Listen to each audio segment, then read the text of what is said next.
अच्छा, आज हम लोग पढ़ेंगे हिंदी साहित्य क्लास 6, है ना। अब हम लोग इसमें पढ़ते हैं क्या, मित्र को पत्र, है ना। मित्र को आगे सबसे पहले इसका हम लोग पढ़ेंगे शब्दार्थ। इसका हम लोग सबसे पहले पढ़ेंगे इसका शब्दार्थ। अब देखिए, जैसे तत्कालीन, उस समय, या है ना, उस समय, तत्कालीन उस समय के, ठीक है। जैसे रियासत माने छोटी राजसत्ता, रियासत होता है ना, छोटी सा राज्य जो होता है, राजसत्ता जो, ठीक है, राज्य। देहांत माने मृत्यु, स्वर्गवास, मर जाना। अच्छा, साधु सन्यासी, जिसने सभी चीजों का त्याग कर दिया हो, उसमें विरक्ति का भाव हो। जिसने, साधु संत क्या होते हैं, मतलब सब चीजें क्या होता है, त्याग कर देते हैं, सिर्फ वो अपने धुन में रहते हैं, प्रभु के गुण गाते रहते हैं। अच्छा, प्रतिमा, प्रतिमा मतलब क्या हो गया, मूर्ति, प्रतिमा, है ना, जो भगवान का रूप होता है, प्रतिमा। साक्षात मतलब समक्ष, यानी सामने, यानी प्रत्यक्ष, जो हम देख सकते हैं, साक्षात, है ना। राजसी, राजाओं जैसी शान, शान शौकत, है ना, राजाओं की तरह शान शौकत। अच्छा, भगवत माने भगवान से संबंधित, हम लोग बोलते हैं ना, भगवत गीता जब हम लोग पढ़ते हैं क्या हो जाएगा, वो जो भगवत होता है मतलब क्या हो जाएगा, जो भगवान से संबंधित होता है ना, जो भगवान के बारे में, जैसे आपका रामायण हो गया, गीता हो गया, उसके बारे में, श्री कृष्ण के बारे में, राम के बारे में सब बताते हैं राजा महाराजा पर, ठीक है। अच्छा, ननद माने पति की बहन, ननद। अच्छा, विचलित, अस्थिर संकल्प से हटा हुआ, विचलित, है ना, संकल्प से हटा हुआ, विचलित कर देना किसी चीज को। अच्छा, सती, पति के शव के साथ चिता में जिंदा जलना। पहले के लोग मतलब थे, सती प्रथा था, है ना, जो उसका मैंने पति मर जाने के बाद उसका पत्नी को भी क्या हो जाएगा, साथ में उनको चिता में जलना पड़ता था। विषधर मतलब जहरीला, नाग, है ना। विषधर, विषधर जो विष, जो धर जिसमें विष हो, ठीक है। नाग, नाग भी क्या होता है, बहुत विषैला होता है नाग, है ना। अच्छा, प्रताड़ना माने क्या हो जाएगा, डांट फटकार, है ना। मिथ्या, मिथ्या मतलब क्या हो गया, असत्य, झूठ, बोलना जा, हमें मिथ्या नहीं बोलना चाहिए, है ना, मिथ्या मतलब झूठ, ठीक है। नाता मतलब संबंध। गर्भगृह मतलब जैसे मंदिर का वह जिसमें मूर्ति रखी जाती है, गर्भगृह जिसमें जन्म होता है ना, गर्भगृह उसको बोलते हैं। अब देखिए, हम लोग पढ़ेंगे मित्र को पत्र। ये जो पाठ है, इसके जो मतलब मित्र मतलब क्या, और इनके जो मित्र है मैंने क्या है, आशीष, आशीष जो है क्या है, अपने फ्रेंड जोसेफ को वो पत्र लिख रहे हैं। इसका पत्र लिखने का ये कारण है क्योंकि जोसेफ ने क्या किया, उन्होंने मैंने जयपुर गए थे घूमने के लिए, वो जयपुर गया था घूमने, आशीष का जो दोस्त है जोसेफ, वो जयपुर घूमने गया था और वहाँ पर उन्हें घूमा पूरा, और उन्होंने फिर पत्र से पूछा कि मीराबाई के बारे में उन्होंने बताया, तो इसीलिए पत्र के द्वारा जो जोसेफ का जो फ्रेंड हो गया आशीष, वो क्या हो गया, इसको मैंने पत्र के द्वारा इसका वर्णन देखिए। सबसे पहले यह एक अनौपचारिक पत्र है। जो अनौपचारिक किसे कहते हैं, पत्र दो प्रकार के होते हैं, एक अनौपचारिक और औपचारिक, ठीक है। अब देखिए, जो पत्र हम अपने मित्रों और रिश्तेदारों को लिखते हैं वे अनौपचारिक पत्र होते हैं। इस पत्र को एक लड़का अपने मित्र को मीरा के विषय में बता रहा है। देखिए, प्रिय मित्र जोसेफ, नमस्कार।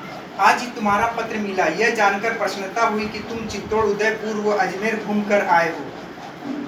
मैंने आशीष लिखा अपना फ्रेंड जोसेफ को कि आज ही तुम्हारा पत्र मिला, यह जानकर प्रसन्नता हुई कि तुम चित्तौड़, उदयपुर और अजमेर घूमकर आए हो, ठीक है। पर एक शिकायत भी है कि तुमने मुझे पहले नहीं बताया, वरना हम दोनों उदयपुर में ही मिल लेते। लेकिन अपने दोस्त जोसेफ से आशीष कह रहा है कि तुमने मुझे, एक तुम्हें शिकायत है कि तुम मुझे बताते तो मैं उस समय कहाँ था, मैं उस समय उदयपुर में था, अगर बताते तो मैं तुमसे मिल पाता। जिस दिन तुम उदयपुर में थे, मैं भी उदयपुर में अपने मामा जी के यहाँ ठहरा हुआ था। आशीष कह रहा है, जिस दिन तुम उदयपुर में थे, मैं भी अपने मामा जी के यहाँ पर क्या था, ठहरा हुआ था। तुमने पत्र में मीराबाई के विषय में जानकारी चाहिए। आशीष अपना फ्रेंड से पूछे, तुमने जो पत्र के द्वारा क्या लिखा, मीराबाई के बारे में जानना चाहे हो। मीराबाई का जन्म राजस्थान के तत्कालीन मारवाड़ रियासत के मेवाड़ में सन 1504 में राव दुद्दा के चौथे पुत्र रतन सिंह के घर में हुआ था। मैंने उसी समय क्या था, मारवाड़ रियासत जो था, वो जो राज था क्या जगह, मेवाड़ में सन 1504 ईस्वी में, है ना, में राव दुद्दा के चौथे पुत्र रतन सिंह के घर हुआ था इसका मीरा का जन्म, ठीक है। इनकी माता का नाम वीर कुमारी था। मीरा की माता जी का नाम क्या था, वीर कुमारी था, ठीक है। बचपन में ही इनके माता पिता का देहांत हो गया। मैंने मीराबाई का जो माता पिता की क्या हो जाएगा, बचपन में उनकी क्या हो जाएगी, मृत्यु में, तो उनका देहांत हो गया था। इसलिए इनका लालन पालन इनके दादा राव दुद्दा ने किया। जब उनके माता पिता का जब मैंने क्या जगह देहांत होने के बाद उनके जो दादा थे उनका जो राव दुद्दा ने उनका इसका मीरा का लालन पालन किए है ना, पालन पोषण किए। वे भगवान विष्णु के भक्त थे। उनके जो दादा थे क्या थे, भगवान के विष्णु के मैंने भगवान विष्णु के क्या मतलब बहुत बड़े हुए भक्त थे। हाँ ठीक है। अच्छा, उनके वहाँ साधु सन्यासियों का आना जाना लगा रहता था। उनके यहाँ पर वो जो विष्णु के भक्त थे उसके दादाजी और क्या थे जो मतलब उनके यहाँ पर साधु सन्यासी का आना जाना हमेशा लगा रहता था, क्योंकि भक्ति का भावना था सभी के साथ, है ना। अच्छा, लगा रहता था। अपने बचपन में मीरा बहुत चंचल थी, है ना।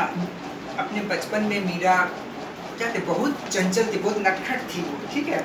और साधु सन्यासी के बीच में आ जाती थी और उसके दादा से जो भी साधु सन्यासी मिलने आते थे और मीरा इतना नटखट थी कि वो फिर क्या होता थे अपने दादा के मतलब जो साधु सन्यासी के बीच में वो आके बैठ जाती थी या खेलती थी, ठीक है, आ जाती थी।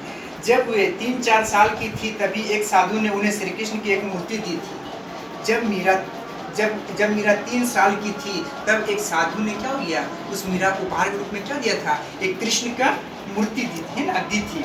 मीरा उस मूर्ति के साथ ही खेलती थी। मीरा, अब बच्चे को तो भाई मीरा उस समय छोटी 3 साल की थी और बच्चे को तो कोई भी खिलौना मिल जाएगा तो बहुत मैंने अच्छे से खेलता। और वो जो श्री कृष्ण की मूर्ति थी वो मीरा उसे क्या करती थी, मैंने खेलती थी, ठीक है। अच्छा, कहते हैं कि इनके गांव में एक बारात आई। सभी लोग कहते हैं कि इनके गांव में क्या हुई है, एक बारात आई, ठीक है। मीरा भी अपने परिवार की महिलाओं के साथ बारात देखने गई। मैंने इसे गांव में मीरा के गांव में क्या ये बारात आई। अब बारात क्या हो जाएगा, जो सभी महिलाएं जा रही थी तो मीरा भी क्या होगी उस महिलाओं के साथ बारात देखने गई।